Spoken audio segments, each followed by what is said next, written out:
Efectivamente, cuando se me plantea el tema valoración de servidumbres, el primer concepto es qué tipo de servidumbres. En realidad, la palabra servidumbres es demasiado amplia. El título se queda, si se quiere, pequeño. Eh,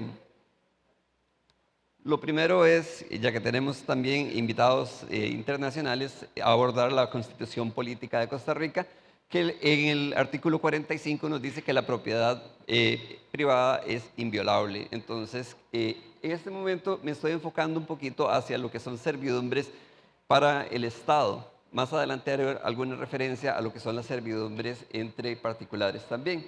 Pero básicamente la idea es que la propiedad, al ser inviolable, no puede ser expropiada sin una indemnización previa. Y los procesos de expropiación en Latinoamérica son sumamente diversos, son sumamente distintos. De hecho, si leen un documento llamado El Estado de la Justicia del 2022, van a ver cuánto toma un proceso de expropiación en Costa Rica, particularmente podría ser una servidumbre, versus lo que podría ser ese mismo proceso de expropiación en países hermanos como Nicaragua o como Panamá, por ejemplo. Vamos a un tema importante, el concepto de servidumbre. El concepto de servidumbre va a establecerse en el artículo o va a tener relación con el artículo 264 del Código Civil de Costa Rica, que lo que nos dice que el dominio o propiedad absoluta de una cosa comprende los derechos de, y entonces aparece una palabra importantísima, los derechos de. Y nos dicen los derechos que componen el dominio o propiedad absoluta de una cosa, por ejemplo, de un terreno. El de posesión, de usufructo, de transformación, enajenación, de defensa, exclusión y de restitución e indemnización. Todo eso está detallado ampliamente en el Código Civil. Pero el concepto de los derechos, porque las servidumbres nosotros vamos básicamente a impactar el derecho de propiedad de un propietario privado. ¿Qué es una servidumbre? Okay. Dice, se le ha conceptualizado como un derecho real en cosa ajena. Nosotros estamos acostumbrados mucho tiempo a trabajar con la palabra servidumbre, servidumbres agrícolas, servidumbres urbanas, servidumbres de todo tipo. Y ahora con los cambios que ha habido recientemente en la normativa. Pero básicamente hay una parte importante. La servidumbre sigue siendo parte de un terreno. Es distinto a, por ejemplo, si voy a segregar una porción de un terreno. Entonces, el concepto de servidumbre está claramente definido en el Código Civil entre los artículos 370 al 382 y más adelante tenemos todo lo que está en la denominada obligación forzosa de paso, que está incluida detalladamente en el artículo 395 al 400 del Código Civil. Entonces, nuestro trabajo técnico se circunscribe dentro de un trabajo que está regulado legalmente. Ok, en Guanacaste, igual que en el resto del país, nosotros vamos a tener diferentes tipos de servidumbres. Entonces, evidentemente, vamos a tener líneas de transmisión eléctrica que conllevan una servidumbre de tendido eléctrico. Vamos a tener servidumbres de acueducto. Vamos a tener otros tipos de servidumbres, por ejemplo, las servidumbres de paso, los accesos excepcionales y algunos otros tipos de servidumbres, como por ejemplo las que se generan asociadas a los canales de riego. ¿Qué es lo que pasa? Cada una de estas servidumbres impacta de una manera distinta en el derecho de propiedad de sus propietarios, valga la redundancia. No es lo mismo la afectación que causa un tránsito vehicular o peatonal en un predio que cuando yo construyo un canal de riego dentro de esa propiedad. Entonces, el derecho, el goce del bien puede ser impactado de una manera completamente distinta. Y cuando yo voy a valorar una servidumbre, tengo que conocer exactamente en qué voy a limitar el derecho del propietario para poder valorarla de una manera adecuada. ¿Ok? En sí, la fórmula usual para indemnizar servidumbres es muy sencilla. Básicamente lo que dice es que la servidumbre se compone, una indemnización de una servidumbre se compone de dos elementos. El pago de los derechos cedidos, que volvemos al concepto del Código Civil, los derechos cedidos, y que es muy sencillo. Los derechos cedidos más un eventual daño que la constitución de la servidumbre podría causarle al resto del predio. Los derechos cedidos básicamente es coger el área de la servidumbre y multiplicarla por el valor unitario de esa servidumbre.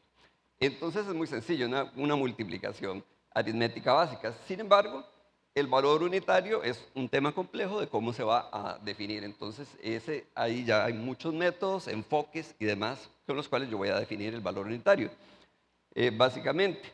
Pero este es el tema. ¿Qué es lo que sucede? Cuando yo estoy impactando el valor de una propiedad, le estoy quitando parte de su derecho. Entonces, lo que voy a indemnizarle es un porcentaje de ese 100% que usted como propietario goza. ¿Qué es lo que tenemos? Cuando indemnizo esos derechos cedidos, tenemos criterios muy variados. Entonces, por ejemplo, el ICE calcula el valor de la franja y se lo paga a un 100%. Aunque usted conserve la titularidad del bien, el ICE le dice, si aquí valía 1000 colones, yo le voy a dar los 1000 colones y usted va a seguir siendo el propietario registral y yo voy a tener el derecho de servidumbre. Claro está, si yo impacto lo suficiente una propiedad, por ejemplo, construir un canal de riego, ¿qué puede hacer un propietario aunque eso esté en su dominio, con un canal ya ahí construido, con el líquido trasegándose? Probablemente ahí sí aplique el concepto de un 100% de indemnización de los derechos cedidos. Sin embargo, hay otras servidumbres que impactan de una manera menor el valor de la propiedad. Entonces, por ejemplo, un tendido eléctrico no le quita el 100% del valor a la propiedad. Entonces, el monto que yo debería indemnizar probablemente es menor. Acá tenemos el problema gravísimo, que es que ese porcentaje que yo le voy a pagar a un propietario por los derechos que me está cediendo, no está definido de una manera única, sino que, por ejemplo, el ICE paga el 100%, el AIA ha definido 3 categorías de afectación y entonces dice, una servidumbre que sea solo de paso, le voy a pagar un 30% de derechos cedidos, una que sea una afectación media, por ejemplo, tener una tubería colocada en mi propiedad y que probablemente la corona de un tubo va a estar a 80 centímetros, ya me va a impedir hacer movimientos de tierra y demás, le voy a pagar un 45%.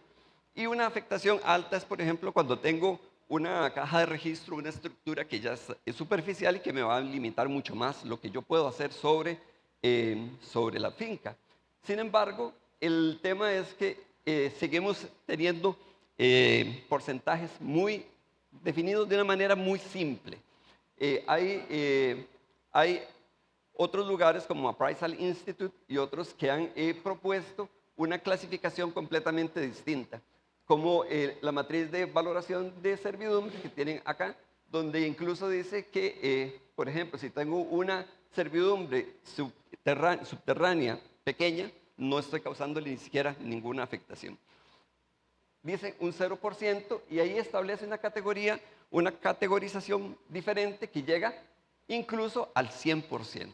Entonces, digámosle, es importante trabajar en esto.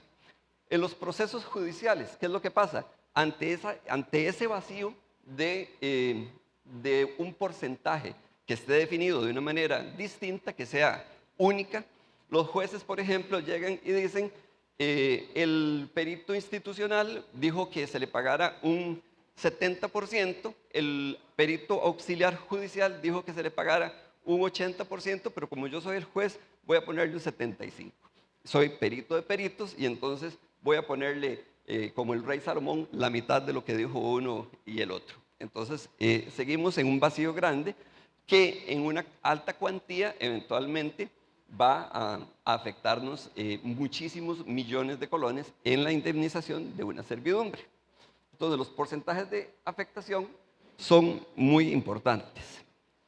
Acá tenemos otra tabla que es en el contexto europeo, Snackberg, igual establece porcentajes de afectación distintos. Entonces, nosotros no deberíamos quedarnos a nivel país en simplemente las principales instituciones que constituyen servidumbres, AIA, ICE, Senara, por ejemplo, deberían trabajar muy bien y definir de una manera unívoca cuáles son los porcentajes o de qué manera se puede hacer de una manera más técnica esta indemnización.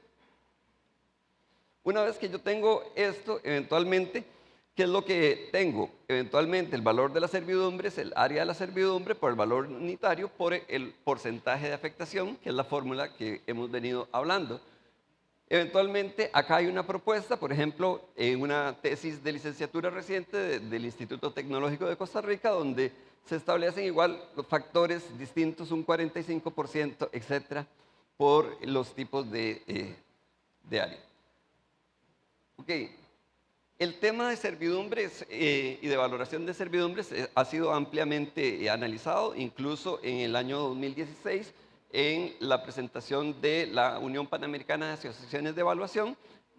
Don Juan Daniel Anchía y Seide Montero presentaron una ponencia sobre la determinación de daños al remanente. Ya tenemos los dos conceptos, los derechos cedidos y un eventual daño al remanente. En esta presentación, precisamente de UPAP, se abordaba distintas metodologías a nivel latinoamericano.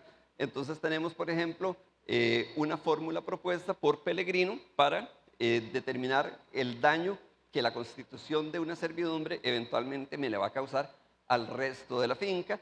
Y acá va a ir avanzando por varias presentaciones, perdón, por varias propuestas, donde eventualmente igual Petrobras tiene su propia fórmula para establecer cuál es el daño al remanente y el Tribunal de Tasaciones de Argentina también tiene una forma en particular de calcular cuál es el daño al remanente. Por ejemplo, tengo el valor de tasación, el valor del terreno, el coeficiente de restricción y el daño al remanente. Entonces, como vemos, es un tema que a nivel latinoamericano y a nivel mundial evidentemente se trata de una manera similar y que tiene diferentes maneras de calcularse. La indemnización de servidumbres, como dijimos, básicamente consta de dos partes que se suman. El derecho cedido, que básicamente va a ser un porcentaje del derecho de propiedad, y el cálculo del daño al remanente. Efectivamente, el daño al remanente es que muchas veces, más allá de indemnizarme una cantidad, puede ser que la posición de la servidumbre eventualmente me cause daño al resto de la finca, más allá. Como que yo tome una tajada del queque del puro centro, afectando todo el resto del queque y no dejando una buena forma para dividirlo posteriormente. Entonces, tengo varios métodos. Eventualmente, igual, los métodos están asociados a los enfoques que se definen en las normas internacionales de valoración y demás, el método multicriterio, etc.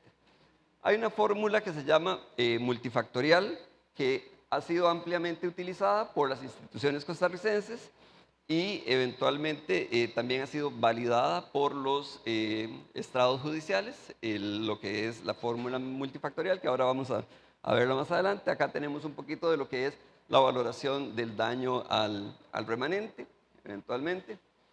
Y el daño al remanente lo voy a estimar de maneras distintas. El ICE ha trabajado con esta matriz que tienen allá, que dice calle pública, que es una matriz casi imposible de utilizar, porque esa matriz lo que hace es hacer un terreno ideal de 8 metros, 8 por 10, divide 8 casillas por 10 casillas, y van valores que van desde el 1, que sería una afectación del 100%, hasta el fondo de la propiedad, que tiene valores de 0.1, diciendo que el frente es más valioso que el fondo de una propiedad. Lo que pasa es que las propiedades normalmente no son rectangulares de 8 por 10. Y además, lo que hace esta propuesta es decirme que ubique dentro de esa matriz la finca que va a soportar la servidumbre, no la servidumbre. Lo que voy a ubicar es básicamente la finca. Y entonces una finca muy irregular, con varios frentes y demás, tratar de acomodarla a una matriz como esta es prácticamente una cuestión imposible.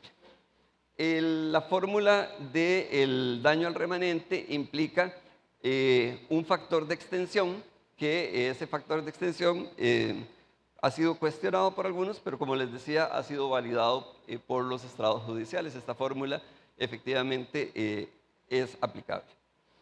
Esto es parte de la propuesta que se presentó en la ponencia de Río de Janeiro en 2016, donde básicamente se dice que a toda la fórmula se le podría incluir un factor de proporción, que es eventualmente el área remanente dividida entre el área total del terreno elevado a un factor n. Entonces, esto es parte de la propuesta que presentaban en Río de Janeiro, Anchía y Montero en 2016.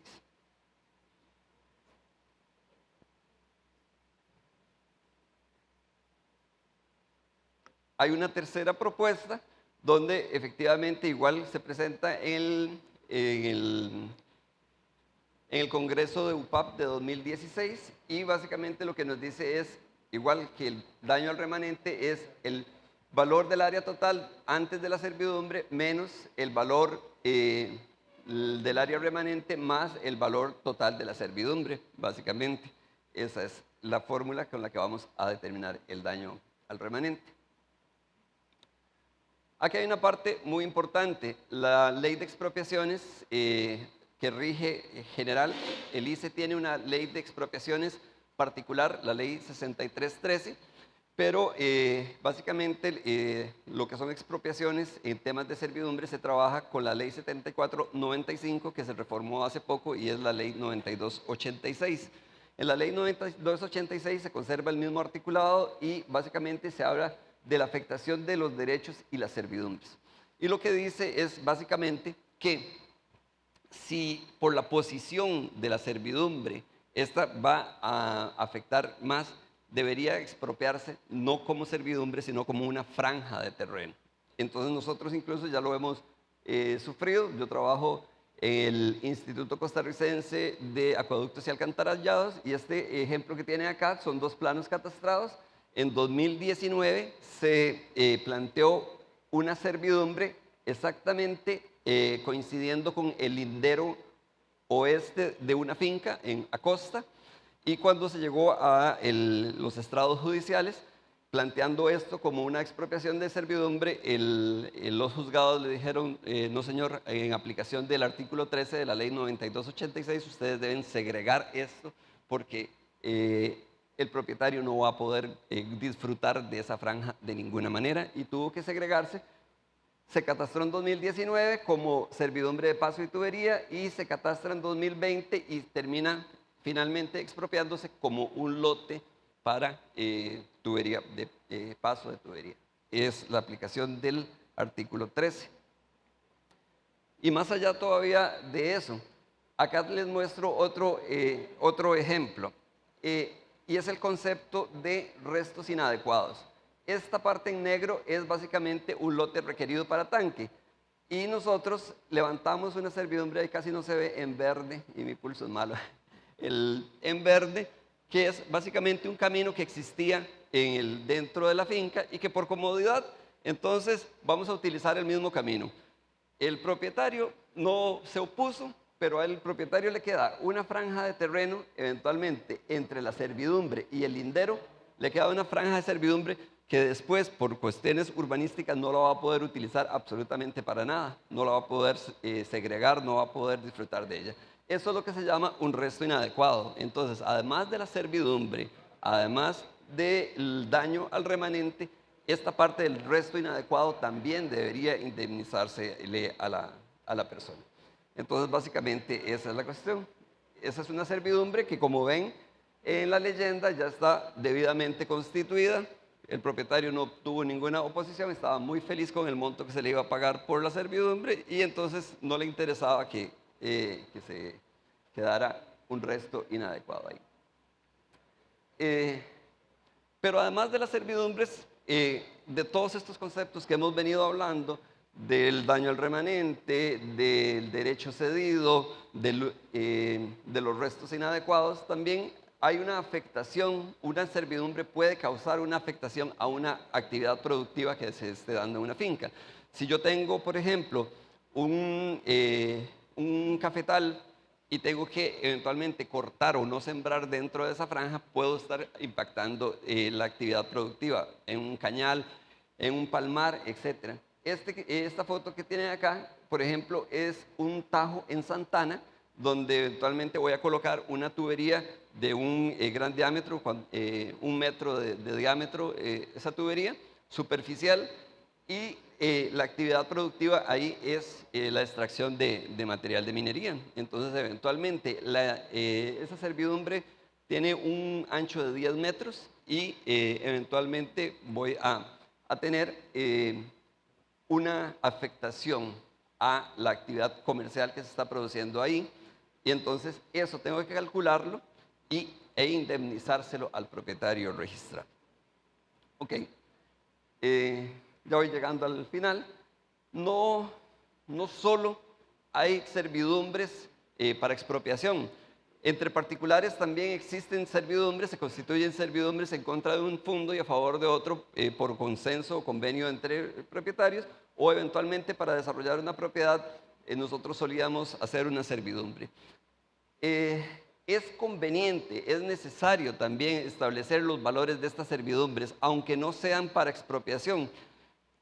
Básicamente el desarrollo se ha dado más que todo para temas de expropiación, pero eventualmente cuando hay un litigio entre dos partes por un tema, por ejemplo, de una servidumbre, para fijar la cuantía del proceso legal, usualmente el juez va a utilizar el valor de la servidumbre que se haya definido previamente. Entonces, es muy claro que aunque no sea una expropiación, aún entre relaciones entre propietarios privados, puedo tener la necesidad de determinar un valor de servidumbre para, por ejemplo, cuestiones de una litis entre propietarios.